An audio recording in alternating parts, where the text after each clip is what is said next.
I was guided to record this video because in the past week when I was doing my coaching sessions, a similar theme kept coming up, possibly linked to the Lionsgate energy, where people were somehow purging, releasing some of the emotions buried deep inside, were coming up to the surface to be acknowledged and worked on and faced and released.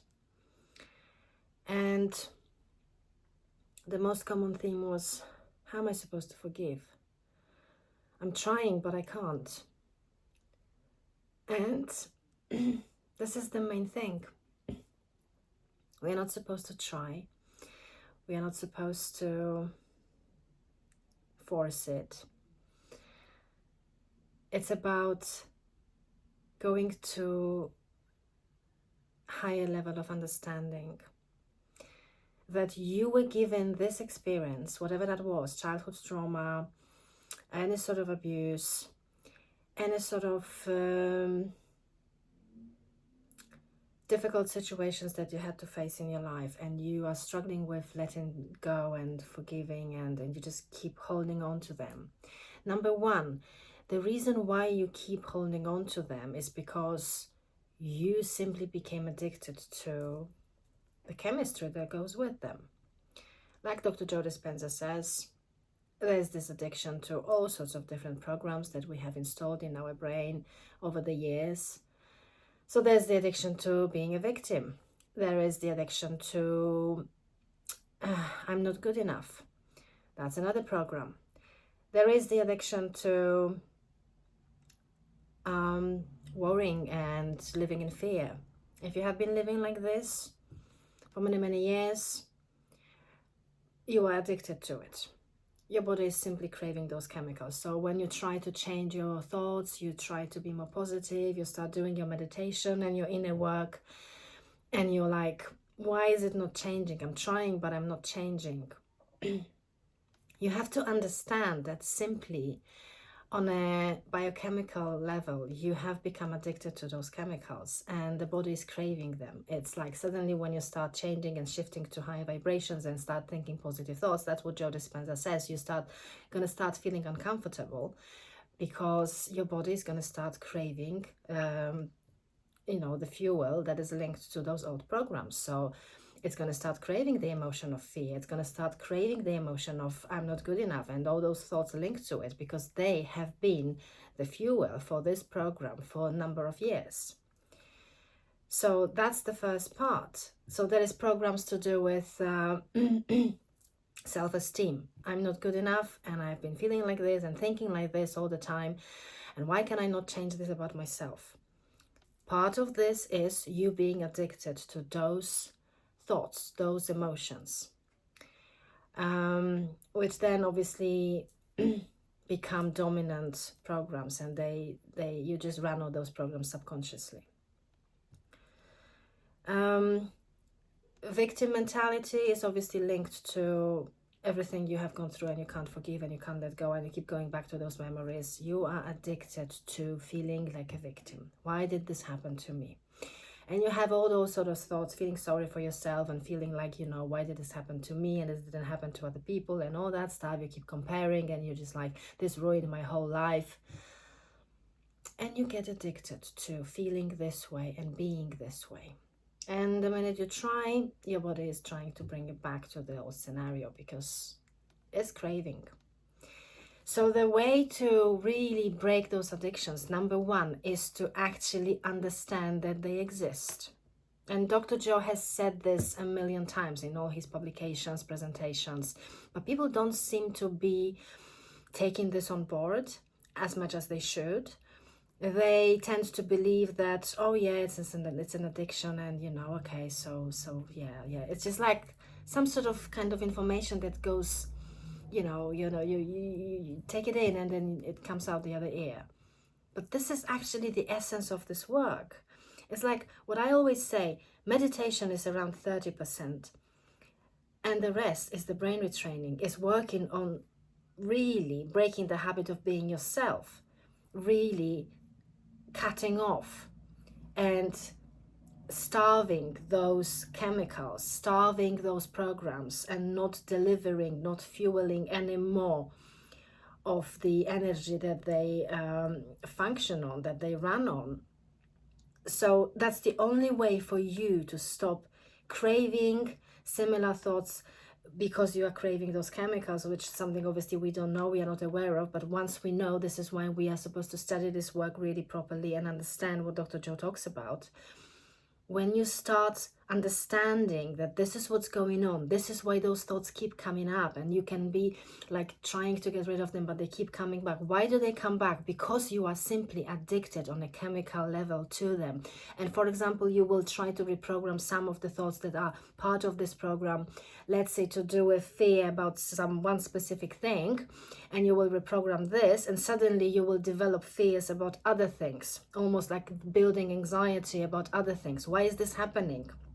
Because your body will be doing everything, your mind is going to do everything in its power to trick you and to bring you some sort of other similar thought, sensation, emotion that's going to fuel that program. So it's going to jump from, for example, you have dealt with this type of fear, and it's suddenly you start fearing something else. It's like, oh my gosh, why is this happening? I was never afraid of this, and suddenly this is now on my mind. Because your body is trying to trick you, your brain is trying to trick you, because it's craving those chemicals. And this is how anxiety happens. We start having one trigger in some sort of situation, I don't know, something, I don't know, maybe suddenly you got a panic attack for whatever reason, your system was overwhelmed, and then you worry that you're going to get panic attacks in other places. And the more fear you start building in yourself, the more the body is kind of fueled with this chemical linked to fear. And so eventually we end up having anxiety about so many different things that never happened before. And I experienced this myself when I was ill, especially in the last few years of my illness, where I didn't have panic attacks. Like this was some sort of unknown type of symptom for me. And suddenly I started having panic after panic, and it was going like a snowball effect, because the more we fuel a specific type of emotion, it's going to be like the body's going to keep craving more and more and more and more and more and more. And it just becomes overwhelming. The program starts running out of control.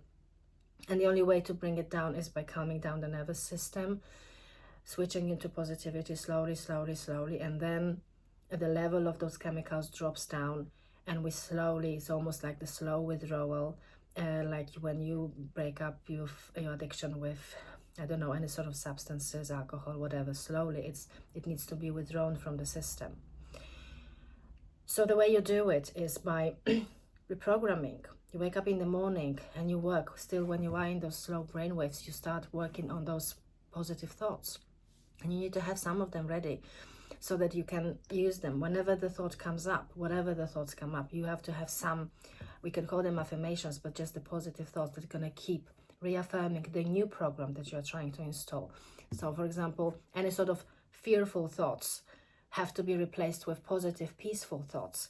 If you have a thought about, I'm scared that something is going to happen, everything is okay. I'm at peace, I am safe. You can connect to your heart and just always do this. It's almost like being at this crossroad, and the thought comes up and you see the old program, which is on the red path, on the left side. This is the old program. This is the signal coming up. You know, this is we are asking for those chemicals. We are then gonna bombard you with those thoughts. We're gonna ask for those thoughts because we crave them every single day. We need a specific dose of those thoughts and those emotions linked to those chemicals. But you are then stopping yourself consciously, knowing what's happening when this is happening, when you start getting those thoughts that this is your program or your programs craving the chemicals. And you consciously stop and say, no, I am now conscious of what's going on, and I'm going to consciously work on changing and breaking this habit and breaking this addiction, starving it, simply starving it, with not fueling this addiction with those old thoughts that keep going, keep the program going. And when you are at this crossroads and you have the choice to either feed that thought and carry on with this, and then that thought is usually accompanied by some other thoughts linked to the program, and you're ending up having all those worst case scenarios, visualizations of them in your brain, and this is how it works. Or you stop yourself and say, okay, that's my craving coming up, and I'm gonna now consciously, intentionally work through it.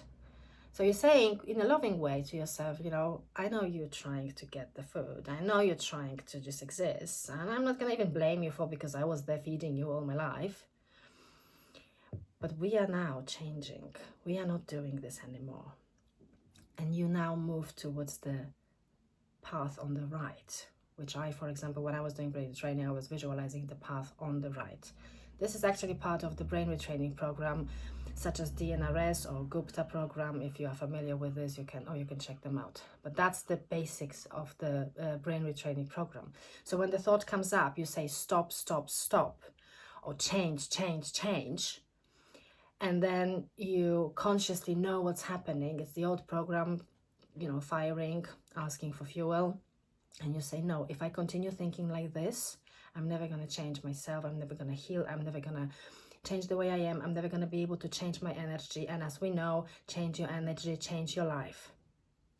And then you consciously choose, I'm choosing the green path, which is the new program. So I'm basically deinstalling the old program by not paying attention to it and consciously taking action to have a different thought to replace it. And I'm taking the green path, which is my new you. My new me in the future, my new program that I'm trying to install. And then you replace with, I'm safe, all is well, everything is fine, I'm healing, however you want, whatever the thoughts are. I am absolutely good enough. This was just part of my program that believed this. I know so much more now. I am absolutely fine. I am safe. Whatever the program is about, you put a positive thought. And it's good to have things ready. So sometimes it's good to even sit down and write down all those common thoughts that you normally struggle with on a daily basis. Write them down. And next to each thought, write the positive equivalent that you want to install instead of this negative thought. Basically, you have to have a replacement ready. And the more you start doing it, if you do this really, really regularly, that's what Dr. Joe calls rehearsal. He uses this word for different things, but one of those is this. Whenever you have, old program coming up and becoming, you become aware of this, that the thoughts are coming up, you just say, stop, stop, stop, change, change, change. You take a deep breath, say, I'm consciously reprogramming, I am safe, all is well. And you connect to those emotions of the new program. The more you do it, the more often you do it, the more regularly you do it, even for a few seconds, every time the thought comes up. That's how you actually do the brain retraining. That's how you reprogram the old stuff and deinstall the old stuff and the old program, and you start putting all the attention into the new program which you are installing. And people may think that, oh, it's going to take forever, it's going to be such a long process, I'm never going to be able to get rid of. But trust me, once you start doing it, even for me, it was extremely surprising when I worked on my stuff that I needed to reprogram even after my healing. It works magic. It really does. Because we completely underestimate the power of flexibility of our mind. It's those hardwired programs, they are there, and they seem to be like they are never going to go away, but they will once we stop putting attention and energy into them and we start consciously, intentionally install and put our energy into the new ones. And trust me, the more we do it, that's why they say usually, even Dr. Joe says, it's usually about 4 weeks for the new beliefs, for the new program to be installed, and for the old one to be uninstalled. So that's all it takes. And this is what I say to all my coaching clients, to people that I work with. This is the technique you need to apply. You can also assist yourself with listening to affirmations at night. If there is a specific belief you want to reprogram, you can either record yourself and just play it over at night, which obviously might be difficult it might be difficult for the whole night, but you can at least fall asleep and have it for like 1 hour after you have fallen asleep. Or you can use the ready recordings from YouTube, there's all sorts of things available, whatever you want to work on. If you want to work on confidence, find a track that goes for 8 hours where it goes straight into your subconscious mind, because you are then asleep, your conscious mind cannot block it. And then you listen to the track with affirmations and basically installing new positive thoughts, new positive beliefs about yourself at night. So you don't have to do anything about it. Just do it at a very low volume so you don't get a headache. It just needs to be barely. You just need to be able to barely hear this so that it goes into your subconscious mind. And after 28 days of listening to this every night, especially if you do the long track for like 8 hours, you will see changes even after a few days. You will feel so much more confident. And there are all sorts of different tracks that you can use. You can use ones for anxiety that will, remove some of the programs to do with fear. You can use like the stuff that I have been doing stuff for abundance, where you reprogram your beliefs about money.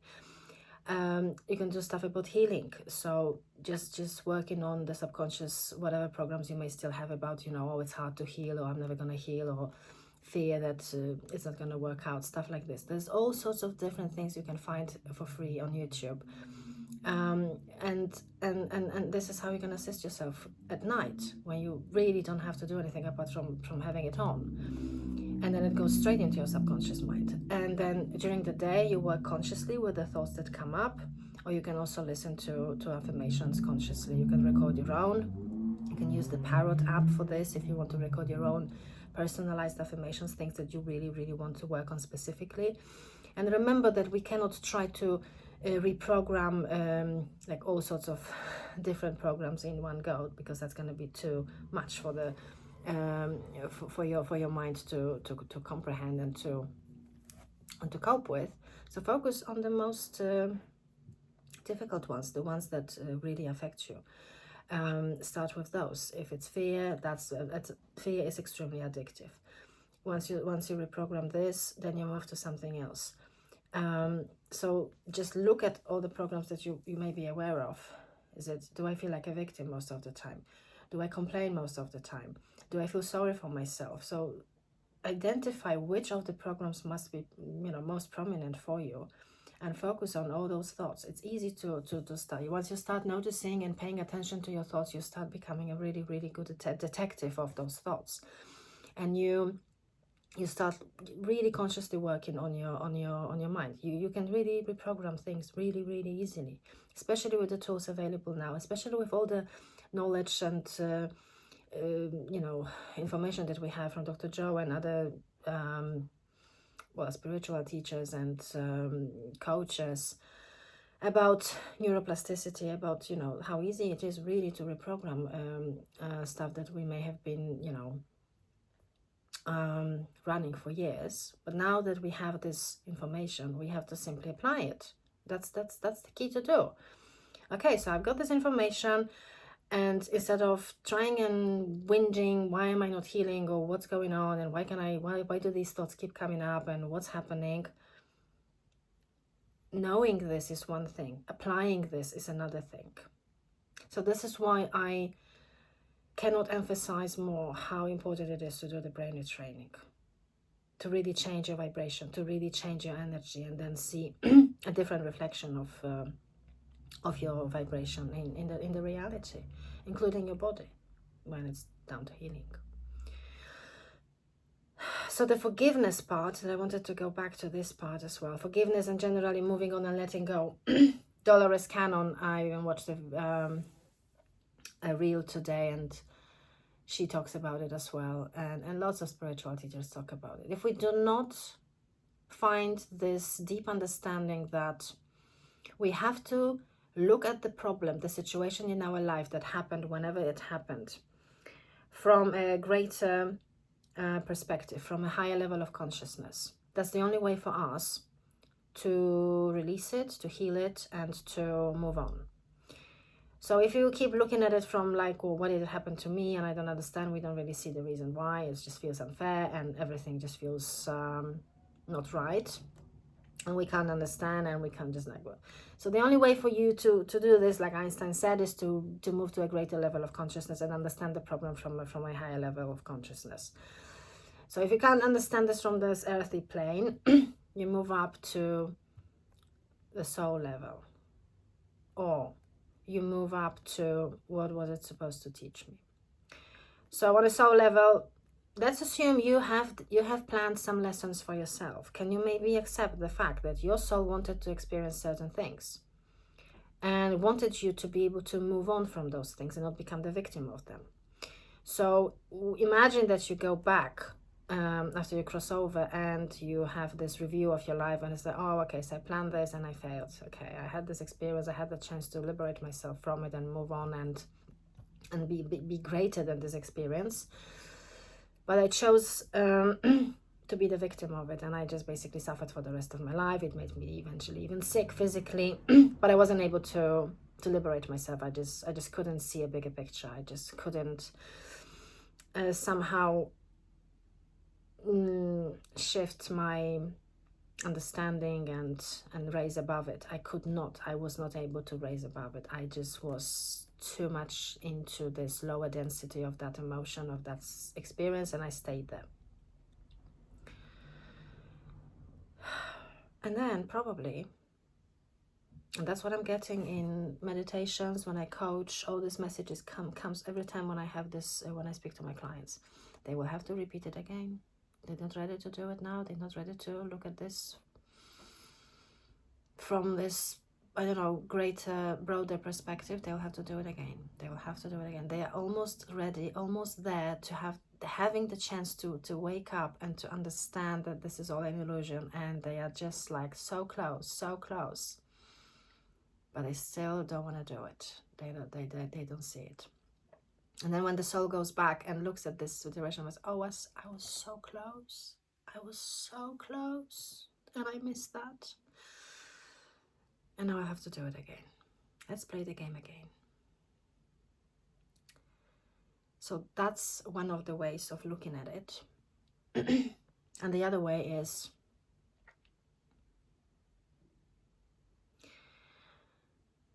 if you truly consider yourself a spiritual person, regardless of the stage of your awakening you are at, you need to start looking at things in this way.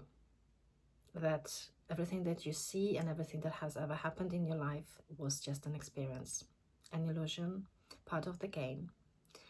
And stop being so serious about all of this, because you just have to actually like open your eyes and see like, oh, okay, now I get it. And holding on to anything that happened in the past makes completely no sense. It's like being stuck in this, I don't know, scary house. I don't know, when you were a child and you went to the fun fair and you got scared and terrified and it wasn't pleasant, but you actually wanted to do it in the first place. You decided to go. But then you decided to stay haunted by this experience for the rest of your life. Would you do this to yourself? Do you really want to do this to yourself? Stay haunted by this experience and just be the victim of this experience and say, oh, poor me, this destroyed my whole life. No, it didn't. You can choose at any moment to free yourself from this experience, from feeling sorry about anything that ever happened, and raising above it and just saying, that's it, I'm done. I'm done. I'm done feeling sorry for myself. I'm done believing that this whole thing and all the sequence of things that ever happened, you know, it was actually me vibrating this, because maybe I chose this as my experience, so I was vibrating this to make this happen, to make it possible in this reality to experience this. And a lot of things we just vibrated based on our programs and based on possibly the things that we had planned on a soul level. So we attracted those experiences to us. So there's nobody to blame. We attracted certain things to us because they were supposed to be our lessons. They were supposed to help us grow. What is the point of holding on to some sort of miserable, unpleasant experience in the past if it was supposed to be a stepping stone for you to grow? That kind of makes things really illogical when we look at it this way. But you have to find this moment and this, like, allow yourself just to see it this way, at least for a moment, like this was supposed to help me grow. And am I gonna just like say, oh no, it was just so bad, and no, it helps you grow. Any sort of mistreatment from people, etc., was teaching you self-love. Any sort of rejections or feeling like a failure to do with career, work, marriages, etc., all of this, any sort of low self-esteem issues that were showing up in your life, was teaching you standing up for yourself, was teaching you standing in your power and actually embracing who you really are, being able to see yourself properly. Eventually, after facing all those experiences and actually realizing that I was attracting this all along because I was vibrating, low self-esteem, so everything was reflecting just that to me. The minute you start realizing this, especially as you wake up spiritually, you understand that all of this was for you just to be able to grow. And yes, some of it was just part of social programming, and yes, we do in a way fall victims to social programming. I agree with that. But that's the moment now for you as you awaken spiritually to understand that I fell victim of social programming. And I'm no longer gonna choose this. I woke up for a reason. I understand that there is so much more to reality, and I'm not gonna fall victim to this 3D programming, which is basically, it's so limited. The perspective is so limited. The mindset is so limited. The 3D mindset is extremely limited because people in 3D don't actually realize who they are. They don't know that they are the extension of God.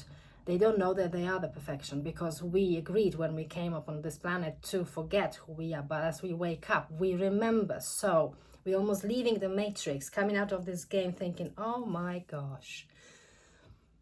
So that was a fun game when it lasted. And now I can just shake it off and remember who I am. There is no such thing as low self-esteem anymore, because there can't be. You are a divine being. How can you feel bad about yourself as a divine being, extension of soul's consciousness? And you know what? Maybe it's easy for me to say, because I did have my beautiful mystical experience where I was shown how to heal myself, where I was touched by the divine. But you can be touched by the divine at any point when you open up. And the more you trust, and the more you open up.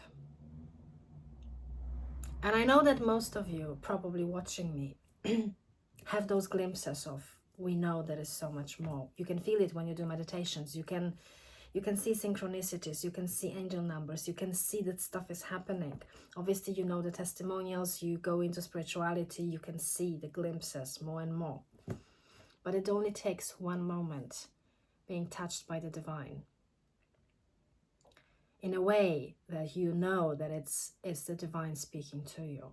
That everything that they talk about in terms of spirituality and what's happening, in that one moment, you know that it's all true, that this is all true, that this is real, that this is exactly, that you no longer need to believe it, because you then know it. It's a knowing, you know it. It becomes a fact to you. And that's why it's so much easier to look at your past life before your awakening, or also allowing yourself to awaken, understanding that all those programs, social programming, comparing to others, taking part in this rat race, thinking I'm not good enough because I was told by so many people, and compare myself to other people, and all of this is complete nonsense.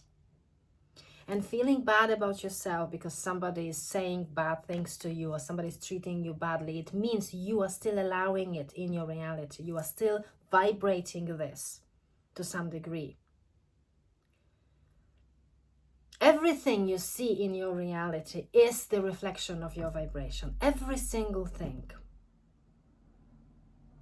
And some of it are signs from the universe. Pay attention to this, pay attention to that. But very often we don't. So if you find yourself struggling to forgive, ask yourself this question. By not wanting to forgive the people, the circumstances, whatever, I am becoming the victim of this. And I'm choosing to be a victim. So then don't ask the higher power to do some magic tricks on you and heal you. If you cannot even allow yourself to forgive and let go of something that was just a game, just an experience, just a learning curve for you, and then you are almost like denying the truth of the whole cycle of life, reincarnation, etc. Almost like denying the truth that this is part of our path as existence, choosing those different lifetimes and having this experience. You are denying the existence of God to some point, because you are denying the divine element within yourself. You don't want to recognize it, you don't want to see it, or you're not ready to see it. So it's not about blaming yourself, but it's like thinking, am I just playing this game of being a spiritual person, or am I actually trying to ascend and truly trust and know that this is what it is? What is my heart telling me? Am I trying to be the human and trying to forgive in the name of some idea that maybe if I forgive, I will not have to repeat it in the next lifetime, which doesn't really speak to me, because a lot of people, I know that they have this sort of approach. If you are trying to forgive, thinking that, you know, I'm trying but it doesn't work, it means you are still attached to the 3D reality more than anything else. You don't see that all of this is just a game. You don't feel it. You are so immersed in it that it's so real for you that you are not able to raise above it. That's what it means. And the way to raise above it is through strengthening the connection with the divine, meditation, and keep surrendering. Because you are allowing those experiences from the past to basically destroy the life that you have chosen here for this lifetime, and affecting you physically, mentally, instead of just saying, no, I'm not going to keep doing this to myself ever again. It's pointless. It's completely stupid. So having the awareness that this is what it was, and having this like looking at it, raising above it, and just looking like, oh my gosh, I'm just done with it. This was just some mere illusion, and I'm just so much above it. And when I got to this conclusion in my healing, that was during my release when I was doing my 3-day meditation. It was still before my healing when I got to those conclusions. It was shown to me clearly, this was just an illusion, this was just an experience, this was just to help you grow, this was just all for your highest good.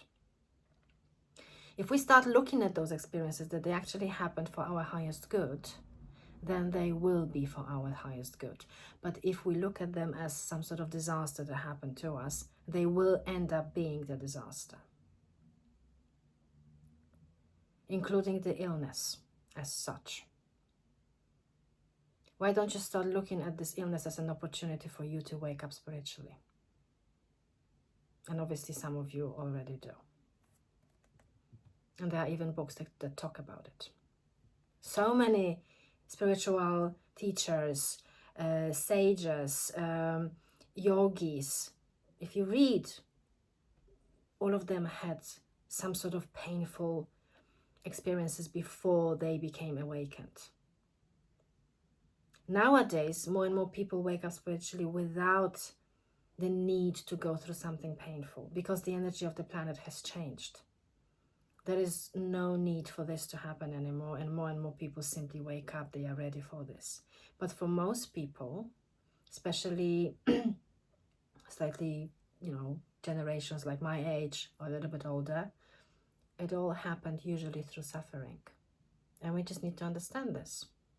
It happened through suffering for a reason, because there was no other way for our soul to guide us to awakening, but through something painful. We would not pay attention to anything if it wasn't for the painful experience. We would not be seeking the truth or looking for answers or trying to find out if there is anything more to life than this, if we were not faced with a very difficult situation. That was in my case and in so many other cases. So breaking the addiction, the chemical addiction, looking at those programs, which programs am I running, finding those thoughts, that's number one. Number two, understanding greater perspective, from a greater perspective, that this was all an experience. All these people who mistreated me or whatever happened, number one, were a reflection of my vibration. Number two, perhaps we had some contracts. Perhaps we were supposed to teach each other some lessons. Perhaps our souls planned to do and go through this together. Perhaps there was some unfinished business from past lives. We don't know this, but we have to look at it from a greater understanding that there was a reason for that. It didn't just happen for no reason to just be painful and that's it. And once you start making sense and actually using those experiences to your advantage, that's when you start proper healing. So don't ask yourself this question again, how am I supposed to forgive? Because if you're asking this question, you are missing the point. I hope this helps.